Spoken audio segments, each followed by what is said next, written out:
আপনাকে স্বাগত জানাই জগতের খবরে।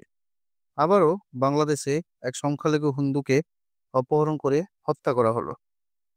বাংলাদেশের উত্তর বাংলাদেশের দিনাজপুর জেলায় একজন বিশিষ্ট হিন্দু সম্প্রদায়ের নেতাকে তার বাড়ি থেকে অপহরণ করে পিটিয়ে হত্যা করা হয়েছে বলে অভিযোগ রয়েছে। পুলিশ ও পরিবারের সদস্য উদ্ধৃতি দিয়ে দ্য ডেইলি স্টার জানিয়েছে, বৃহস্পতিবার রাতে ঢাকা থেকে প্রায় ৩৩০ কিলোমিটার উত্তর পশ্চিমে দিনাজপুরের বাসুদেবপুর গ্রামের বাসিন্দা ভবেশচন্দ্র রায়ের মরদেহ উদ্ধার হয়। রায়ের স্ত্রী সান্ত্বনা দেবী সংবাদ মাধ্যমে বলেন, তিনি বিকেল 4:30টার দিকে একটি ফোন পান এবং দাবি করেন যে তার বাড়িতে উপস্থিতি রায় করার জন্য অপহৃত ফোন করেছিল।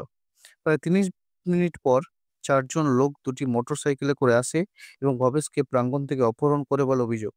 প্রতিবেদনে বলা হয়েছে, রায়কে নারাবাড়ি গ্রামে নিয়ে যাওয়া হয় এবং সেখানে তাকে নির্মমভাবে অত্যাচার করা হয়। রায়কে যখন বাড়িতে ফেরত পাঠানো হয় তখন তিনি অচেতন অবস্থায় ছিলেন এবং পরিবারের সদস্যরা তাকে দ্রুত দিনাজপুরে একটি হাসপাতালে নিয়ে যান। তবে এই পৌঁছানোর পর তাকে মৃত বলে ঘোষণা করা হয়।